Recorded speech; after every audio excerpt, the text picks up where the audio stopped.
Once upon a time, in the faraway land of the Chicago suburbs,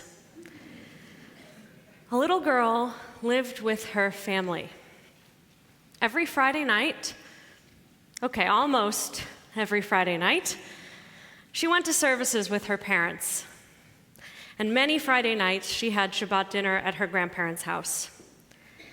Like every family, they had their traditions. For example, they sang the Shabbat candle blessings every week to the tune of the Hanukkah candle blessings. It would take many years for her to discover there was another tune for Shabbat. And at each family dinner, the little girl and her cousins would eagerly ask their grandfather to do the napkin trick. What's the napkin trick, you ask? I'll tell you. Her grandfather would unfold and hold up a paper napkin, hold it over his face, ask for a drum roll,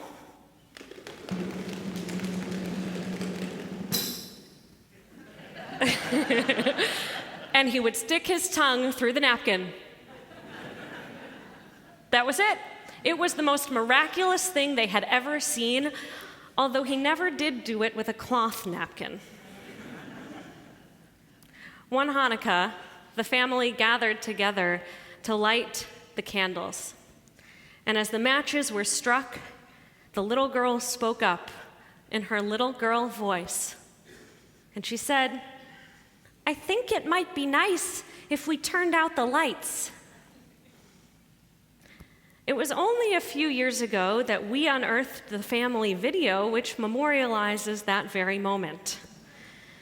I believed very strongly that the Hanukkah candles would look so much nicer if the overhead lights were turned off. I still believe this. I can't have been more than 6 years old when that video was taken, but I'll be honest, I don't actually remember that it happened. But I do remember what it felt like to grow up immersed in my family's Jewish experience and fully convinced that it was, at least in part, my experience to create. The story is a good place to start to understand my relationship with Judaism and why I became a rabbi, although at the time I promise I had absolutely no idea that I would be standing here today. I see in that moment what has grown into one of my central beliefs about Judaism. As Jews, it is our responsibility to be active participants in our own Jewish experience.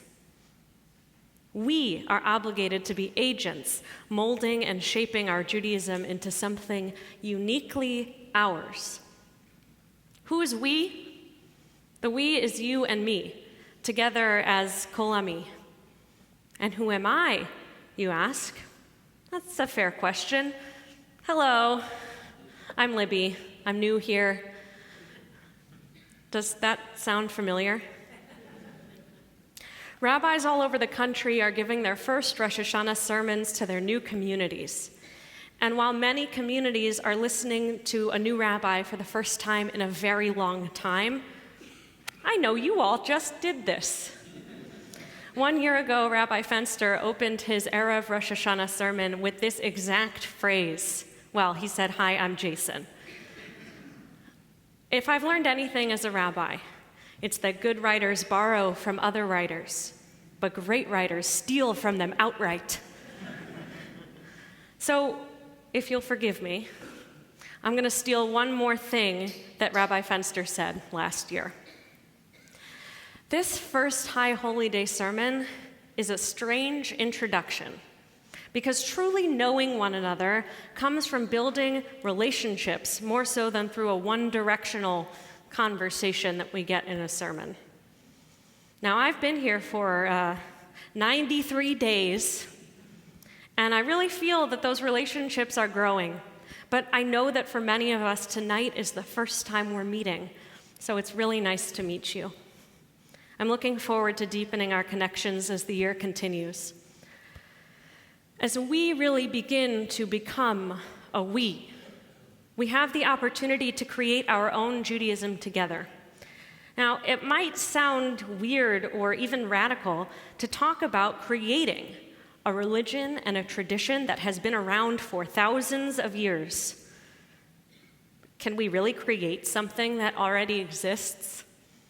We often focus on the importance of l'dor v'dor, generation to generation, upholding traditions. But here's the truth. In each and every generation, the Jewish people have grasped onto Judaism with their hands and with their hearts, and they have innovated. They've introduced new rituals. They've written new songs.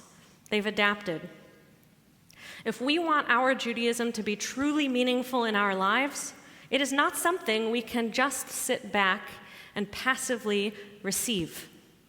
If we intentionally evolve our Judaism and make it our Judaism in turn helps us grow and evolve into the best versions of who we can be. Some of the innovations from our earliest days can be hard to spot because what was then innovation is now so commonplace and just part of what we've always done that we don't realize that it's so radical. But it's so powerful to seek out those moments of intentional change. In fact, at the core of our Jewish calendar lies a major radical innovation, and we don't even realize how radical it is. Most of the way we measure time comes from the natural world. The earth rotates on its axis.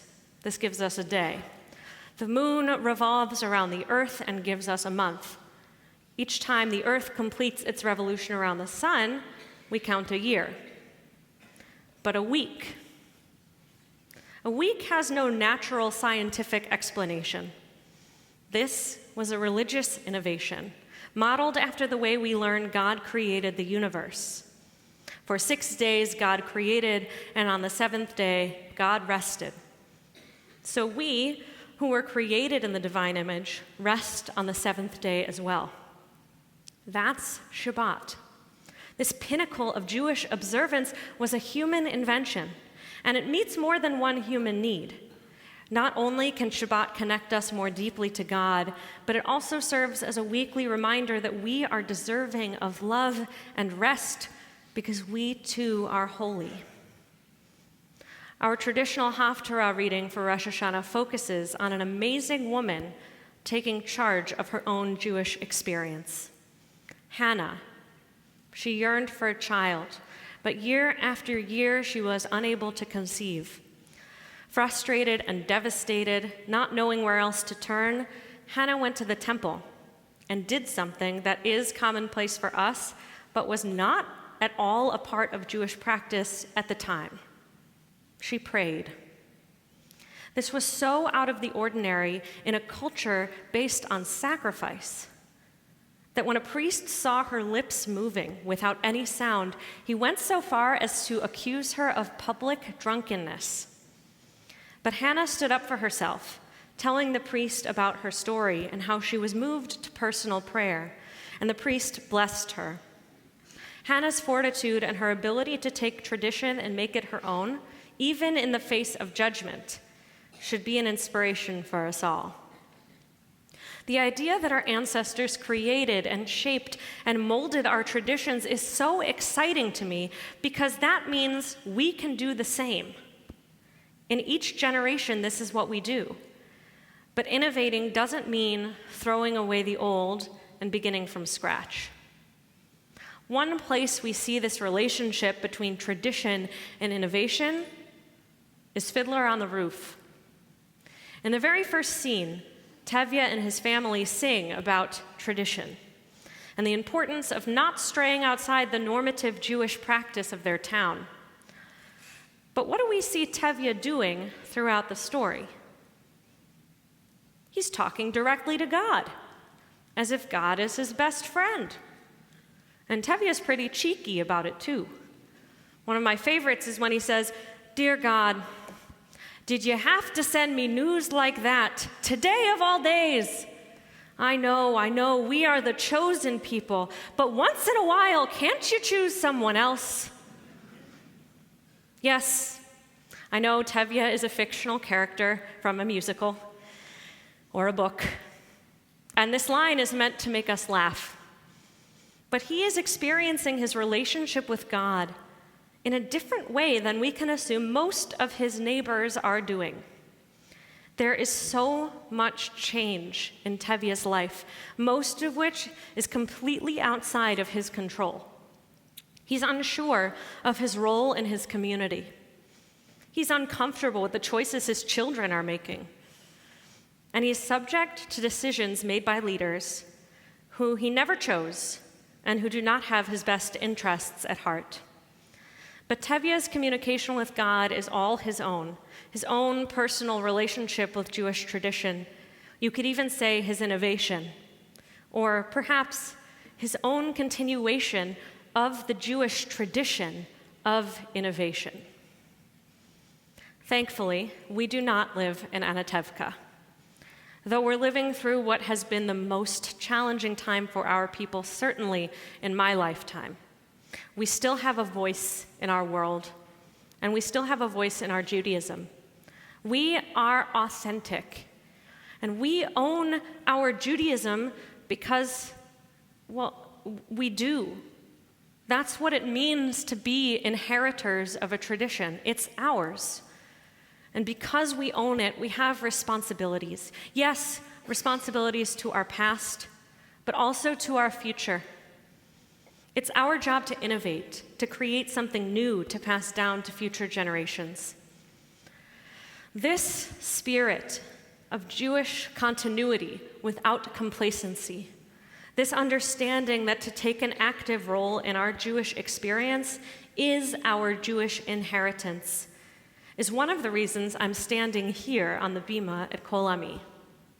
From the moment I met this community, I felt a spark of the same passion that I feel in you, a passion to engage deeply, an excitement to celebrate all that has come before in the first 100 years of Kol Ami's history, and to think expansively about who we will be in the next 100 and beyond. When we own and shape our Judaism into something that is particularly ours, we then enable ourselves to do something with it. Judaism is many things to many people: a tradition, rituals, a people, a religion. But I believe at its best, our Judaism is a tool.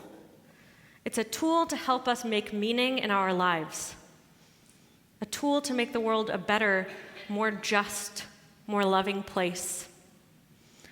I like to say Judaism is a verb, and by doing Jewish, we can live up to our highest ideals.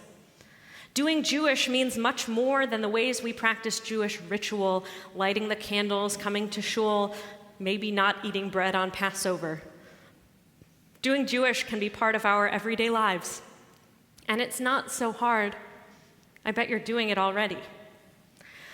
Doing Jewish is putting your groceries in your car and then taking your cart back to the cart return station, even if it is all the way across the parking lot, because Judaism teaches us that we exist in society, and it's our job to do our part to help it function smoothly. Doing Jewish is going to the doctor's office and looking the receptionist in the eye and asking him how his day is going.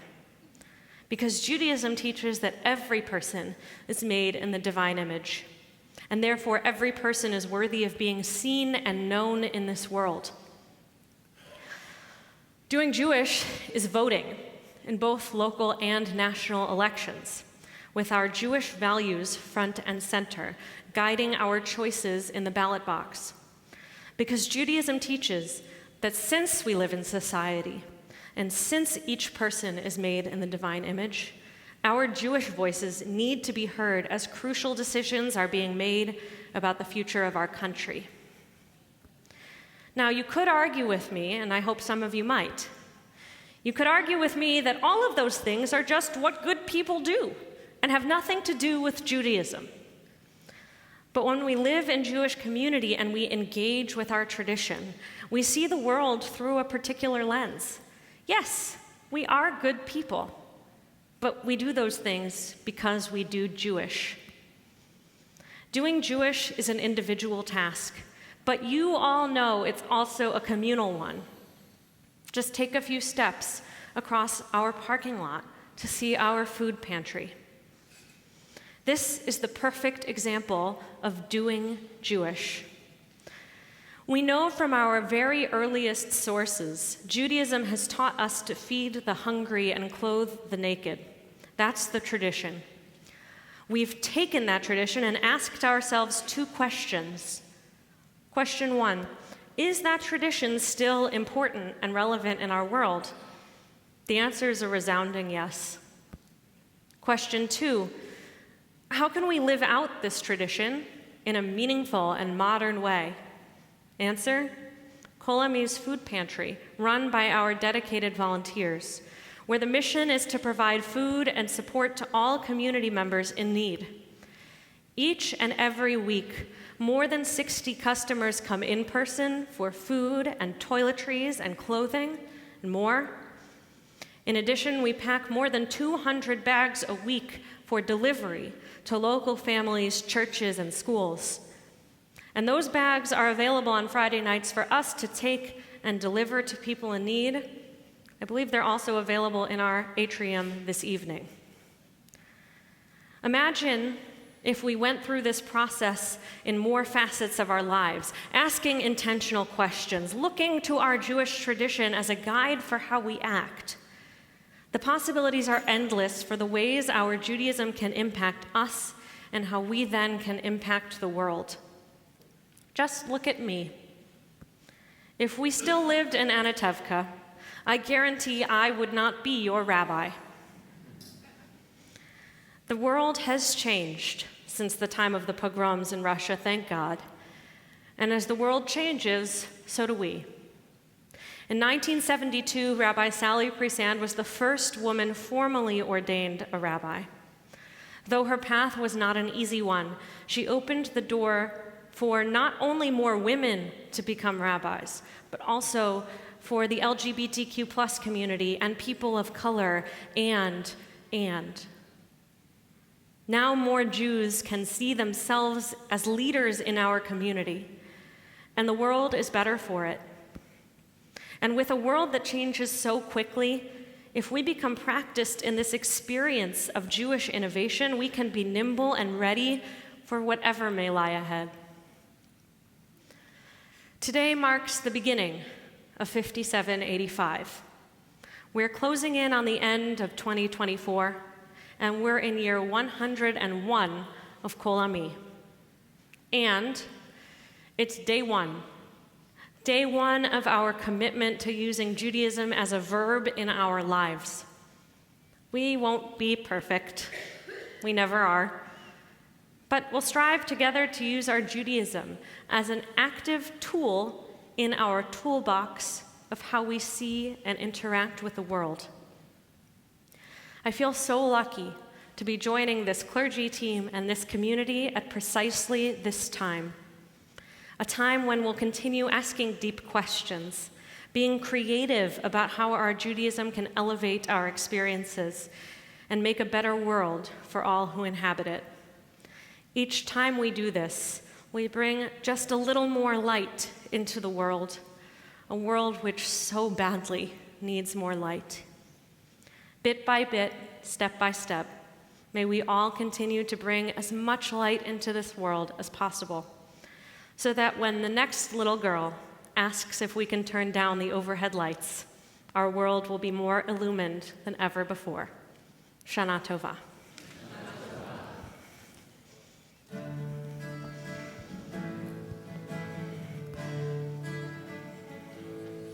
It's up to us to call ourselves to task, to sing what's good and true, to bring about redemption. It's what we were free to do.